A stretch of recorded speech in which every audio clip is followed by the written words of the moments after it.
As of this morning, I think we're at 818 lives saved to date. Welcome to the Greener Grass podcast from BlueBird Botanicals. I'm your host, Lex Pelger.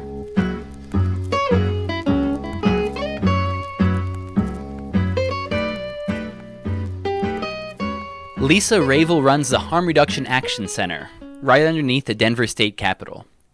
I first saw her speak at the recent drug symposium put on at CU Boulder by the local chapter of Students for Sensible Drug Policy. She blew everyone away. I've almost never seen a human being speak so rapidly and so clearly for such an extended period of time. She started her talk with, "I speak fast, it's 2018, keep up." And you had to. She's a storehouse of information about the use of drugs on the streets and the harm reduction measures that can help. In the midst of our opioid epidemic, Lisa is one of the people making a big difference by helping people where they're at and being creative in all the ways that we can reduce harms. I don't often solicit donations on this show, but if there's one place where your dollars would go a long way towards helping people, it's the Harm Reduction Action Center. Thank you, and here's Lisa. This show is brought to you by BlueBird Botanicals, to spread education about cannabis and other things on the greener side of life. BlueBird CBD oil comes from farms in southern Colorado and is grown using only water, soil, and sunlight. Go to bluebirdbotanicals.com for more info. Hello, everyone. I'm here with Lisa Raville of the Harm Reduction Action Center. Thanks so much for taking the time. Thanks for having me. So can you tell me a little bit about the history of the Harm Reduction Action Center here in Denver? Sure. We have started it as an agency, as a program arm in 2002 of a larger nonprofit out of Salt Lake City. In 2008, that larger nonprofit dissolved, and so we went from a program arm into an organizational capacity. We are a project of the Colorado Nonprofit Development Center, who's our fiscal sponsor, so we've pushed forward since then. So we've been an agency for 16 years. And so what was the initial focus and drive to get this started? Well, it's always been about the health and safety of people who inject drugs. So from 2002 to 2012, we were able to do syringe access without above ground legal syringe access. We were always able to serve people who inject drugs without the ability to do above ground syringe access. So there was a movement in Denver that some folks were doing an underground syringe exchange, thankfully. We did pass legislation in 2010 for the state of Colorado, and we were able to begin in 2012. So there's currently 10 syringe access programs in the state of Colorado. And you're quite involved on the political level. So what did it look like to get that legislation passed, and what was the pushback like? Sure. 81 of the 100 state legislators voted in support of it, so that we had a great bipartisan support. I thought when a bill becomes a law and you wrap it up and you push forward with your life. 21 months later, we were able to begin. So step 1 is passing the law. Steps 2 through 10 are all about implementation. Nobody cares about your law if they don't know about it. So we had quite a few community meetings and pushing forward with making sure that stakeholders were involved. But there's no better public health intervention in the world than the opportunity to dispose properly, access to sterile syringes to prevent and eliminate the transmission of HIV and hepatitis C. And so what does the needle exchange program look like now that it's up and running? Sure. So we've been up for 6 years as a syringe access program. We are a community-based organization, so folks are able to come in Monday through Friday, 9 to noon, to do syringe access, offered referrals, able to check their mail. They can get mail here, use the phone for a service provider, get a cup of coffee, access naloxone, do some testing. We have health education classes in the afternoons. We do street outreach in high drug traffic areas. And what's really important to us, too, is not only the direct service, but also being the technical assistance for folks to be able to come in, take a tour, and ask questions about how to work with people who inject drugs. So we have medical students, nursing students, law enforcement come in here in the afternoons, and so we can all push forward with a healthier and safer community. And then when we have time, we push forward with statewide legislation. So in the last 8 years, we've passed 7 pieces of statewide legislation, 4 to reduce the harms associated with overdose, 3 to reduce the harms associated with syringe criminalization, and now we're pushing forward with our hardest and most important fight yet. What's that? We're trying to push forward for a supervised injection facility or supervised use site in Denver. We want to take injecting out of the public sphere and put it into a controlled environment. around the world, this is happening in 10 countries, 63 cities, and 102 total facilities. The drugs are pre-obtained. It can be for snorting, smoking, or injecting. At this time, we are pushing forward with injecting. People would inject themselves in here at a booth. It reduces the acquisition of HIV and hepatitis C. It reduces skin tissue infections. Folks can properly dispose of their syringes. And then no one's ever died of an overdose in one of these facilities because a trained professional's there to recognize and respond.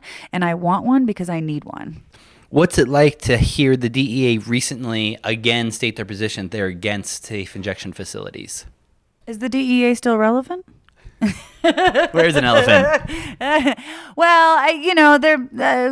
If stigma, shame, and incarceration worked with drug use, we'd have wrapped this up years ago.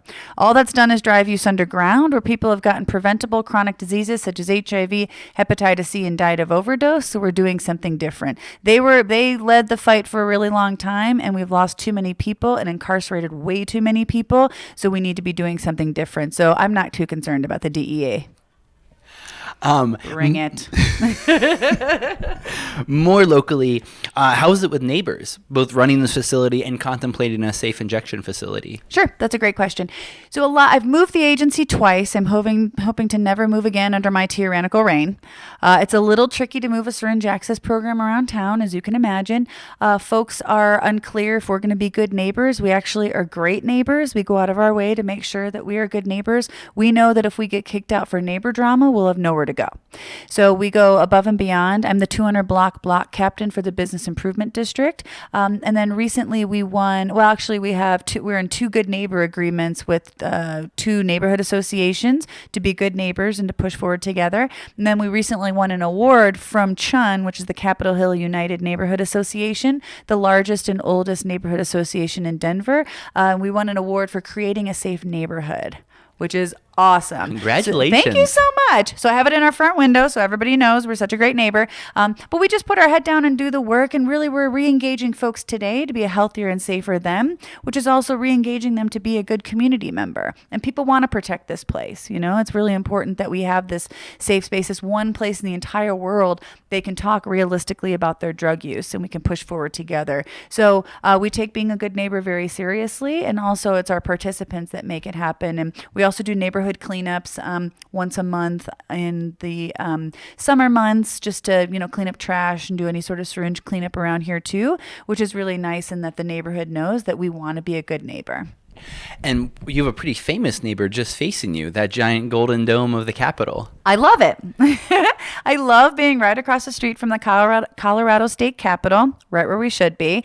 That's been very powerful for us for a few reasons. This is the best location we've ever had because it's not only close to downtown, but also on a really popular bus line, which is really great, and then also a few blocks away from the RTD bus station. So this is a great location for a lot of reasons. What I like is that the legislators eat and lobbyists eat right next door, at either the pho place or the shish kebab place, and oftentimes they'll walk by and they'll say, "Oh, I can't even believe that you're right here. I had no idea you existed right here." And that's part of the point. We're public health in your community, so we're just another agency pushing forward with the health and safety of our folks. So it's been a really nice relationship. We have a good relationship with State Patrol, so they kind of stay on their side and we do our thing on this side, and so that's been very nice as well.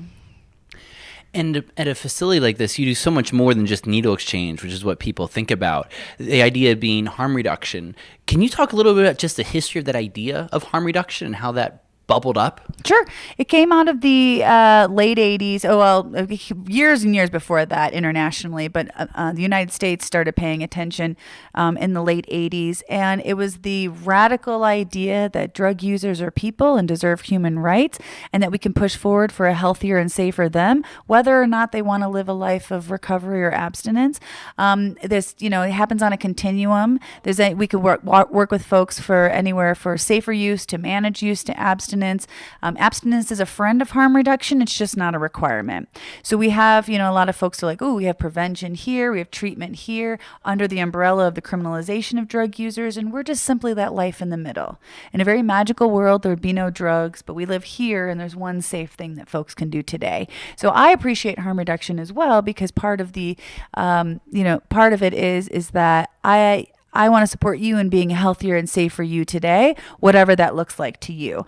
I'm not parole or probation. That's like, you know what you should do. Right? There's a lot of barriers for folks to be able to flourish in one way or another. And I want to be supportive and walking with them, whatever that looks like, in a healthier and safer them. So I always get to win, and it's always very successful because our folks really flourish. And I'm really glad that they, access the exchange and that they, find solace in what we're doing here. But we're only as relevant as the community that we serve. And so all policies and procedures and rules and regulations have come from people who inject drugs. We have an active people who inject drugs advisory committee where we talk about what's going on in the community, what's going on in the agency, and how we can push forward together. 4 of the 7 HRAC staff are current and former injectors. We have a whole bunch of current injectors that also are volunteers for us as well. So we're just one big happy family. Harm reduction takes such a nuanced approach. How do you go about meeting each of your clients where they are? What I like is that no one's mandated to be here. So everyone's being proactive about their health and wanting to push forward. And, it starts with syringes, and then they'll get a cup of coffee and they'll sit in the corner and they can't believe a place like this exists. And then, we're creating a relationship with a very marginalized population that when they want to do something different, we're the first people they come to.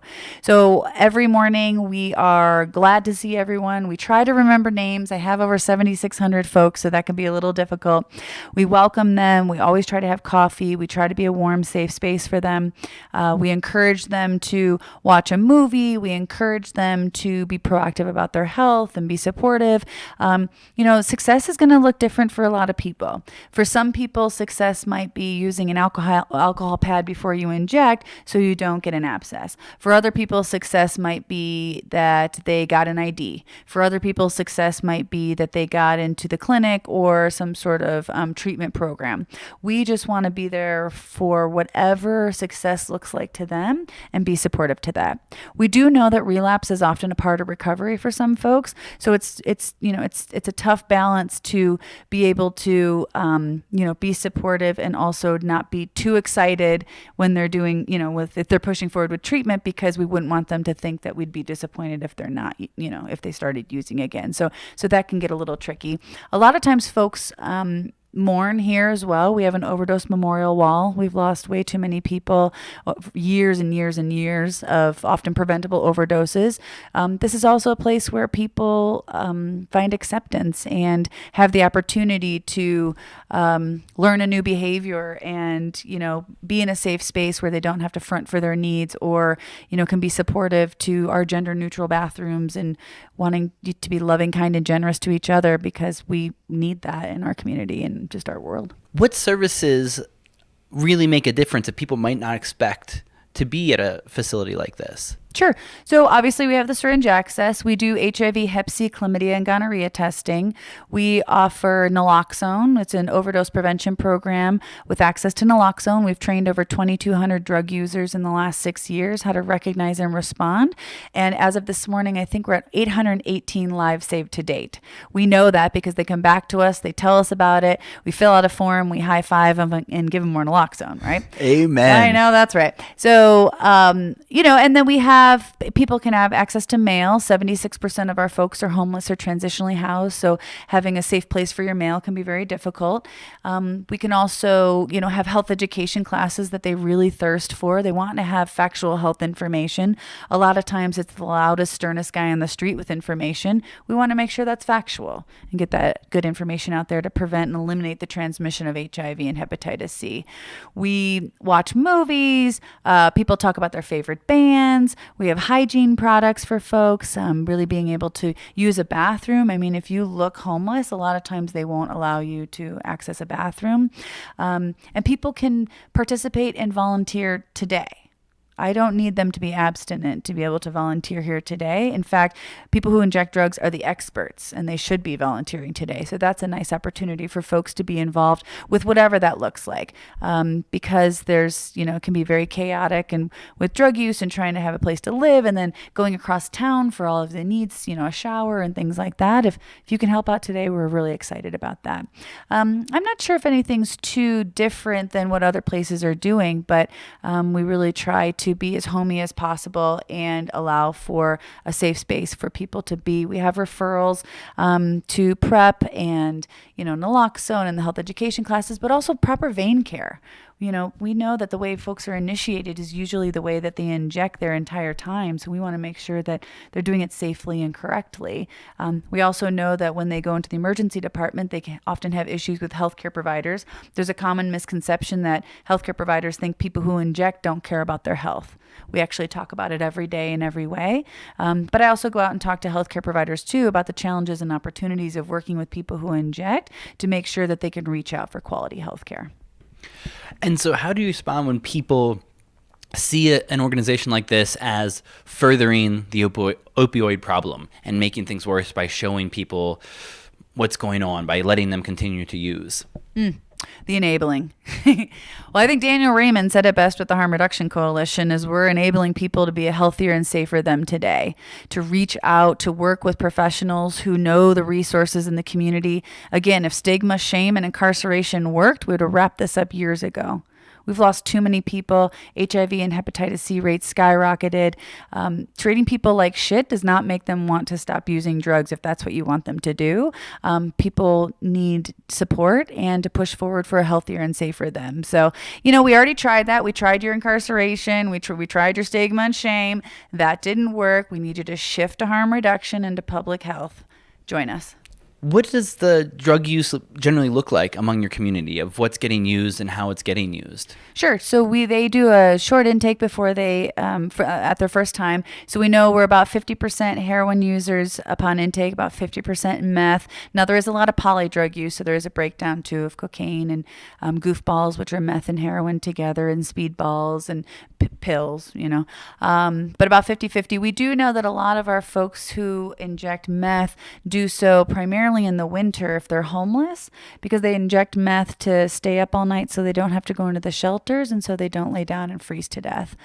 So that's, if you're injecting meth in the winter, so you do that, is harm reduction, right? Reducing the harms associated with being outside in the winter. So we really want to be supportive that they have, good information, that they're able to hydrate. They talk about, having fentanyl testing strips for heroin. Fentanyl is here. It's not here like the East and West yet, but it is definitely here. And so we want to make sure that people have good factual information. We've really cornered the market on 25 to 34-year-old males. Not to say that we don't have folks older and younger than that, but a majority of our folks are 25 to 34-year-old male. 1% of our folks identify as trans, so about 70-ish folks have signed up with us. A lot of times if they have underground hormone or steroids, they often need a larger gauge syringe, which can be often difficult to come by, so we do have those larger gauge syringes for that too. So we want to be really supportive. We do have some bodybuilders that come in and that want to make sure that they have access for their steroids. And those would be like probably illicit steroids. If you got prescribed from a doctor, they would prescribe syringes as well. But yeah, so, and I know a few years ago there was a bodybuilding contest in town, and a whole bunch of bodybuilders came over because they were from countries that have had syringe access for years and years and years. And so we were like, oh, okay. Speaking of, are there any specific countries where you would most like to replicate what they have going on in harm reduction, especially in Europe? Sure. I mean, a lot of countries are doing it correctly or right. With the drug consumption rooms or supervised injection facilities, that's happening in 10 countries. I know that there was just a delegation with Drug Policy Alliance that went to Portugal talking about drug decriminalization, which is really great. Drug decriminalization is really great. Drug legalization is really great as well. With legalization, you'll know what's in your drugs. I think that, it's just difficult when folks don't know what they're purchasing a lot of the time. Heroin-assisted treatment is really powerful in a lot of countries to make sure that folks know what's in their heroin for a healthier and safer them. I think in a few countries, they even exchange syringes in prison because they know that drugs are being smuggled in, but they want to make sure that folks are healthier and safer. And I love that and want to push forward with that at some point. So I think internationally, they're doing a lot of things better. But they've also... internationally, a lot of the countries are paying attention to the health of their citizens when in the United States, they just simply do not. So it's tough when you want to prioritize healthcare for everyone when so many people don't seem to want to prioritize that in our country. If you were put in charge of the laws around here, what would be the ones you'd most like to see changed to further facilitate your work? Well, I would love that. Well, let's start right off with a drug consumption room or supervised injection facility for injecting, smoking, and snorting. Let's just do that. Let the marijuana folks have their places to be able to smoke as well. I think it's very difficult when, especially tourists can buy pot here, but there's nowhere you can really smoke it, so they end up smoking it in their hotels. Right. So I'll do that one as well. Then I'd love to have some drug decriminalization happening. And then, if I was really in charge, let's just do the legalization. And then let's have heroin assisted treatment too. And I'd also like some treatment on demand for folks. So if they want to stop using drugs today, they should be able to. And if they want to stop using drugs today, they should be able to get on methadone or Suboxone right away. So they wouldn't have to go into withdrawal. So I want that on demand too. I'd like housing that wasn't so discriminatory to people with felonies. If you have a felony in Denver within 7 years, violent or not, it's very difficult to access housing. I think we can't trust the system of people who have felonies, or why some things are felonies and why they aren't. So I'd like to get away with that so that people can be housed. It's very difficult to ask a homeless person to be sober. I'm always so surprised when somebody's like, oh, I don't drink or do drugs. I'm like, wow, because of all the crisis that happens on the streets, and how unsafe people can feel, especially overnight. And, when they've pushed people off the mall and they push them to these industrial areas. So I'll do the housing too.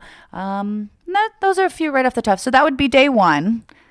And Lisa for governor. And then, then I'd get a little coalition together about what else folks would like to see. Excellent.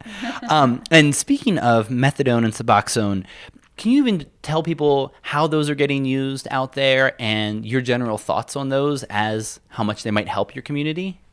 The goods sure. And the bads? I am very supportive of all treatment options and modalities.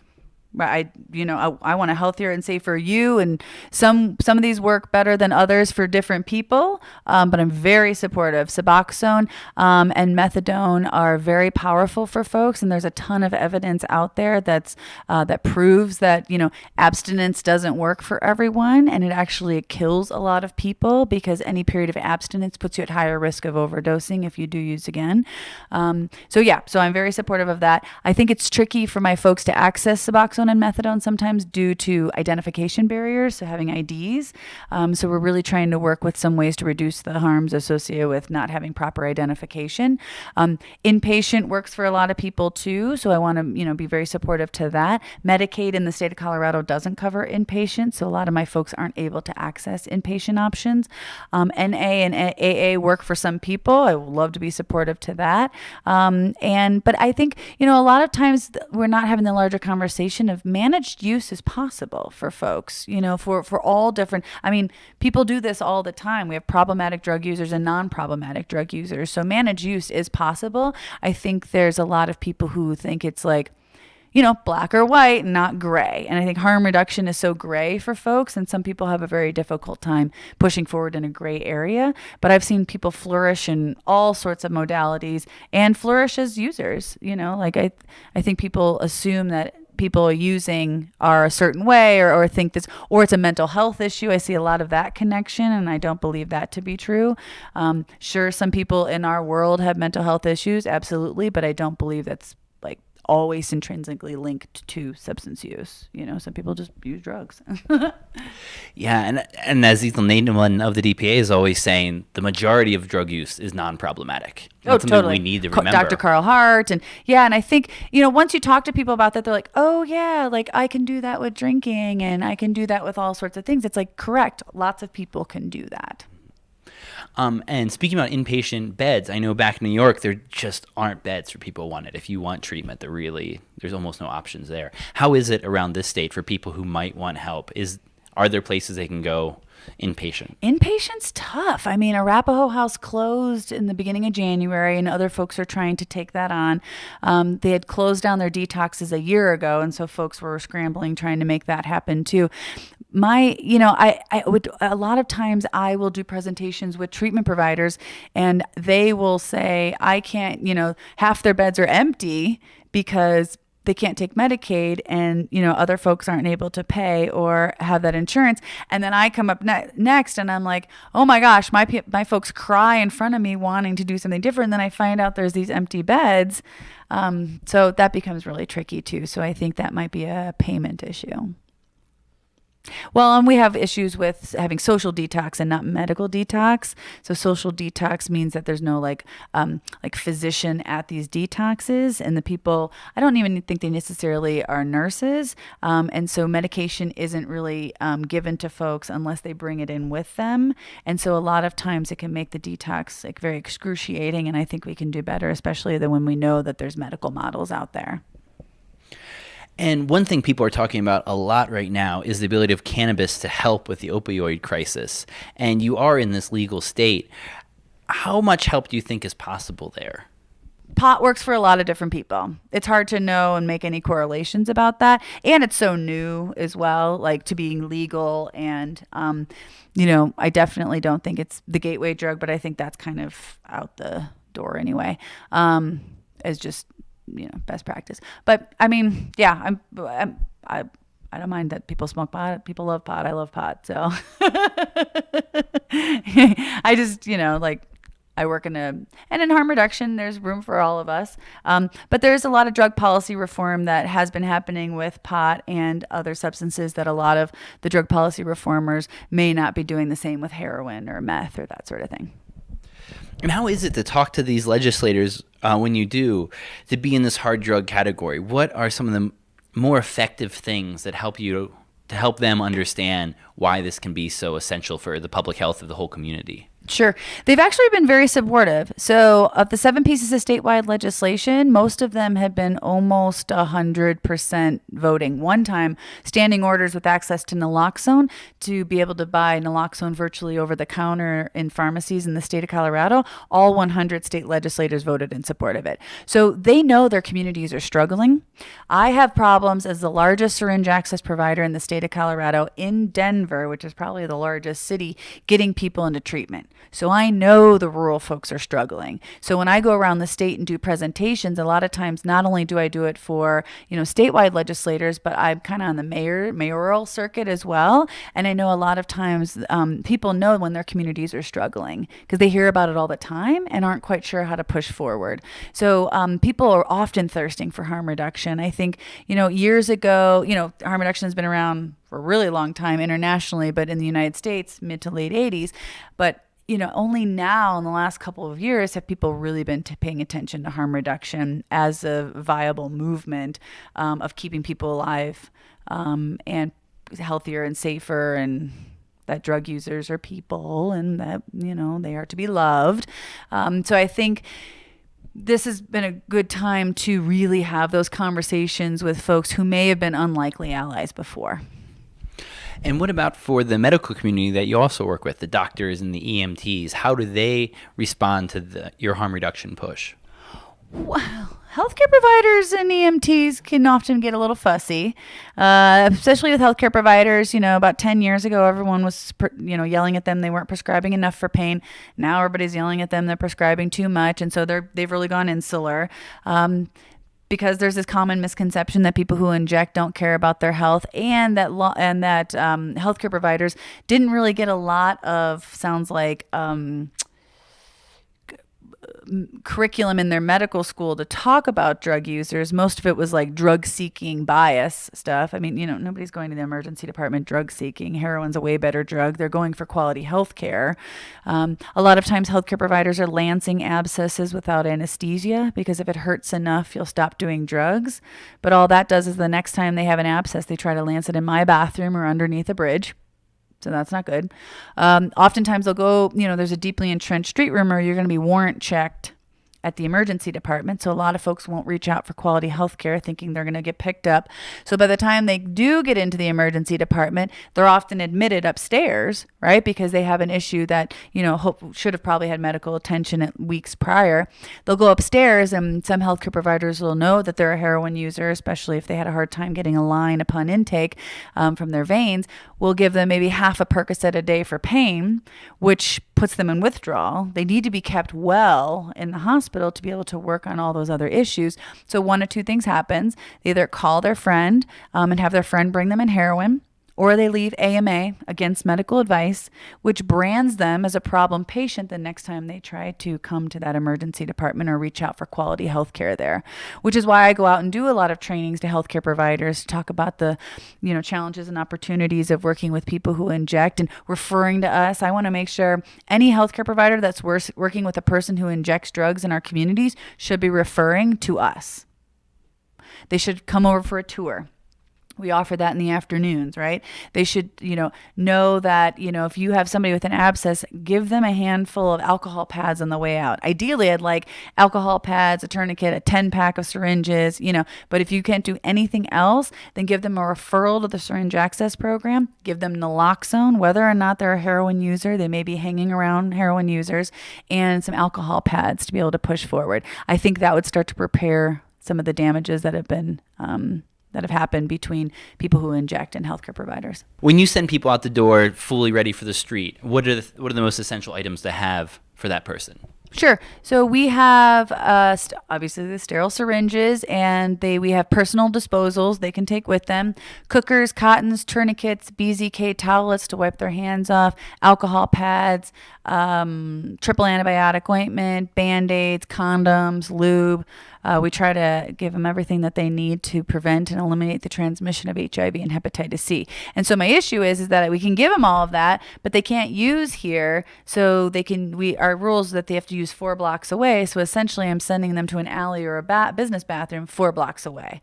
So I want them to be able to use here, right, as a program arm of an already existing syringe access program. We have the infrastructure, but I want to have them be able to, the drugs are pre-obtained, they inject themselves, they just do it under a trained professional in a sterile condition that's anxiety-free, that they can be able to prevent and eliminate the transmission of HIV and hepatitis C, decrease skin tissue infections, promote proper syringe disposal, and if they happen to overdose, and that's not just heroin overdoses, it's any stimulant, meth, crack, cocaine, that someone's there to intervene, recognize, and respond. I want that.